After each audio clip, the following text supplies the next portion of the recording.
Hello, this is Jill from Paper Daisy Crafting back again, this time to show you how to make this little gift pouch that again I made for my niece's 21st birthday, which was last week. It's just a little gift pouch that I've popped some earrings into for her birthday. I have to thank Liz Yule for the design of this pouch. You might remember a few weeks ago, I made these little pouches, these little favours that had mini packets of love hearts in. But as you can see, I didn't have sides on mine. They were just like a piece of card wrapped around. And Liz Yule had made these into something a bit more substantial, slightly bigger. And so that you can pop something in there and it's not going to fall out. And because I'd bought my niece some silver earrings, I wanted something that was going to make sure it stayed in there.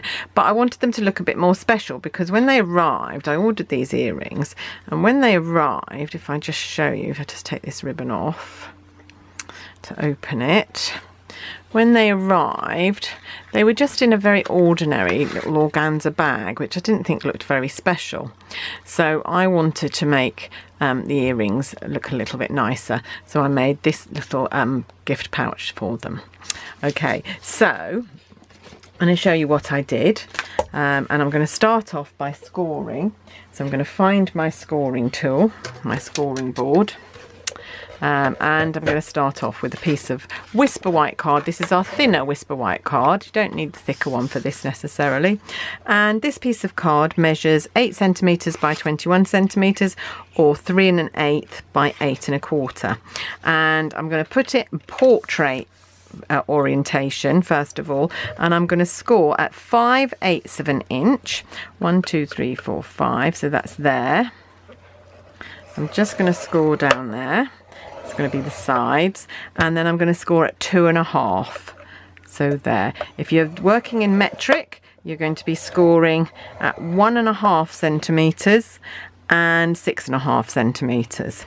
Okay, now we need to turn it round to landscape, and we are going to score on this side at 3 7/8, which is there, and 4 1/2, which is there, which is going to be the base of the box. And we just need to score as well, we're just going to mark very slightly at 2 1/2 inches here, and on the other side, well actually I'll wait till I get round to the other side. So 2 1/2 inches there, turn round and do 2 1/2 inches there, and then you only need to mark this because we're going to cut, we're not going to score this. Like that one and that one, so they're all at 2 1/2. There we go, and that's all we need to do with our scoring board, so I can take that away. I'm then going to bring in my bone folder and burnish all of the score lines. So I'm going to do the long ones first, along here, burnish all of those like so. And then the horizontal ones, there we go. Can you see it taking shape a little bit? Okay, so we've now got our basic box shape.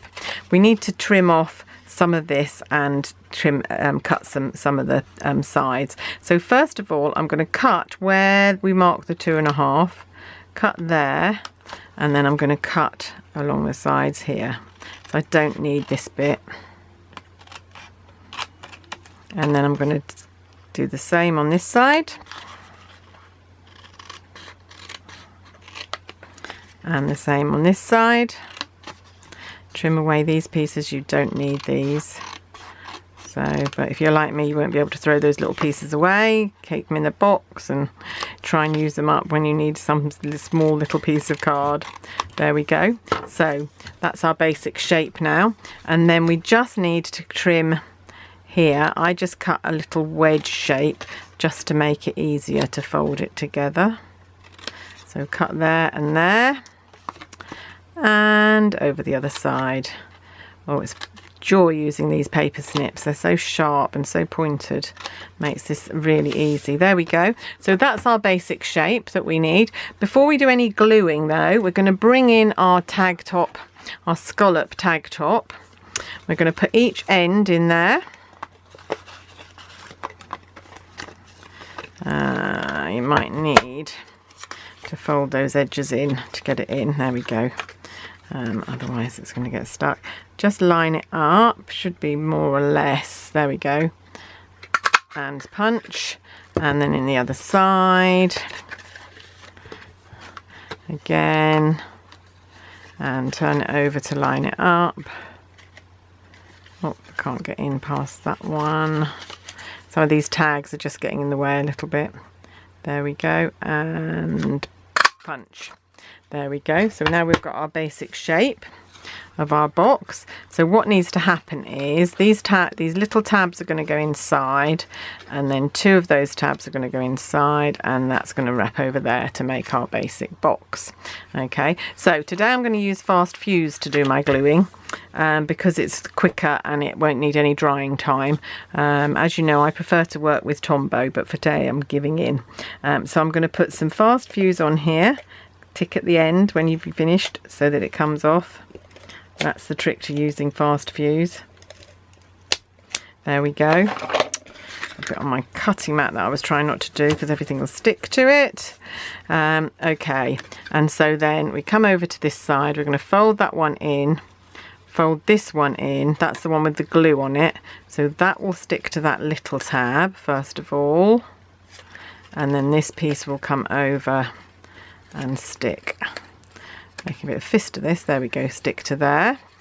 And then on the same on this side, fold in the little one, fold in the glued one and stick that to the little one, and then fold in the other one. There we are, there's our box. Oh, it's not very even, not going to stand up.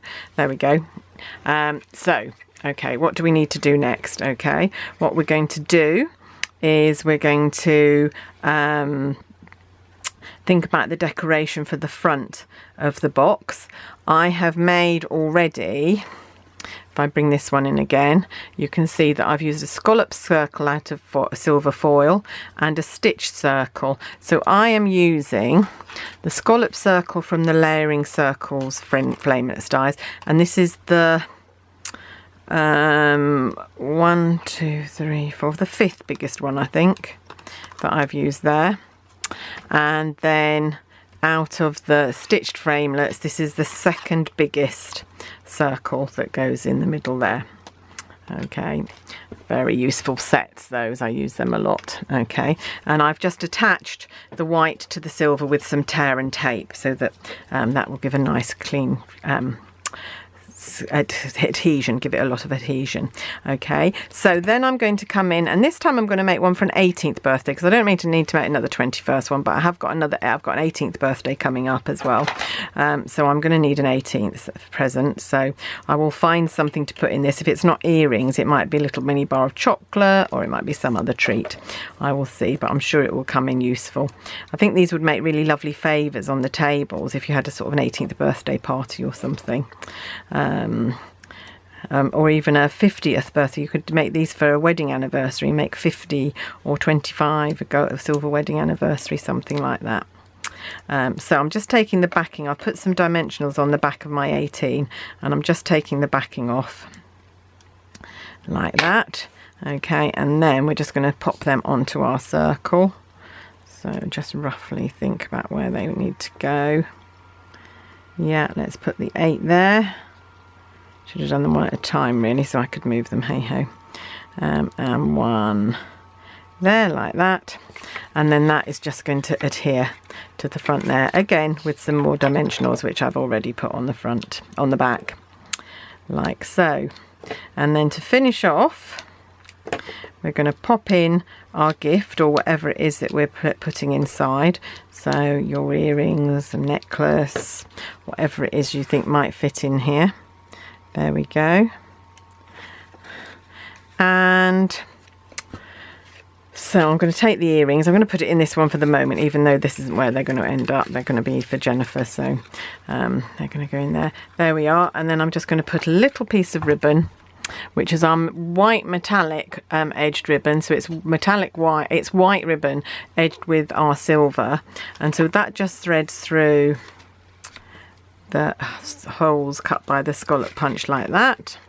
And then the trickiest bit really is fixing the whisper white. I've got quite a long piece of whisper white here, which I'm going to loop round to secure the ribbon. So I'm going to put it under here and then do a loop all the way round before I try and tie a bow.